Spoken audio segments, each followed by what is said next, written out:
Hi there, I'm Dr. Eileen Kennedy Moore, also known as Dr. Friendtastic. I'm an author and clinical psychologist based in Princeton, New Jersey. Here's today's question. Hello, Dr. Friendtastic. My name is Zen and I'm 6 years old. My question is, how do you not let conflicts happen? Hi, Zen. Thank you so much for sending in this question. Conflict with a friend can be upsetting. You might feel angry, frustrated, or hurt. You might also feel worried about whether the conflict will end your friendship. The problem is there's only one way to have conflicts never happen. You and your friend would have to think and feel exactly the same way every single second. But wait, then you wouldn't be friends. You'd be the same person. So that's not going to work. Conflict can be difficult, but it doesn't have to be painful, and it can actually be a way for friends to learn about each other. We all tend to assume that everyone thinks the same way we do, but of course that's not true. When a friend tells us, "I don't like this," or "I want to do that instead," we need to pay attention and try to understand what our friend is thinking or feeling. For example, if you notice that your friend seems upset, ask questions to understand what's going on. You could ask, "What's wrong?" Or "What don't you like about that?"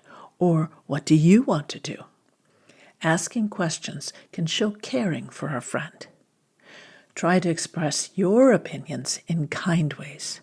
That means no yelling, no name-calling, and no rough stuff.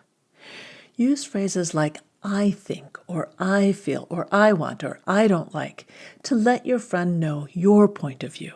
And then add the word "because" and explain why that's what you're thinking or feeling. That will make it easier for your friend to understand your point of view. Once you understand each other, how do you move past the conflict? Well, you might want to suggest a compromise.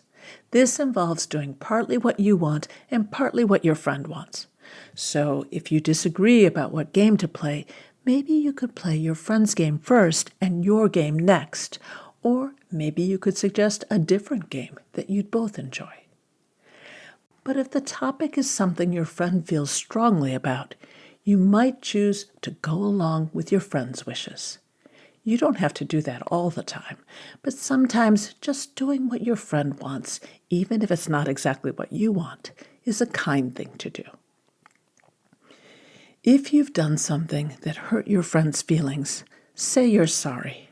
A sincere apology can be a good way to move past a friendship rough spot. If feelings get very heated, you might need to separate for a bit to let tempers cool. But then be sure to come back together and be kind. Forgiveness is an important part of friendship. If your friend did something that upset you, keep in mind that we all make mistakes. You're not perfect, and neither is your friend. Sometimes we need to let go of past hurts and try again. Conflicts are uncomfortable, but if you pay attention and try to respond with kindness, you and your friend will come through the conflict understanding each other better, and your friendship will be even stronger. This has been Kids Ask Dr. Friendtastic.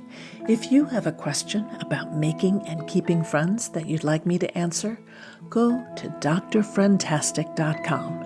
That's drfriendtastic.com and click on the podcast tab to see how to submit your question. Do you want to learn even more about friendship? Check out my funny and practical books for kids, Growing Friendships, A Kid's Guide to Making and Keeping Friends, and my new book, Growing Feelings, A Kid's Guide to Dealing with Emotions about friends and other kids. They're available through your library or wherever you buy books.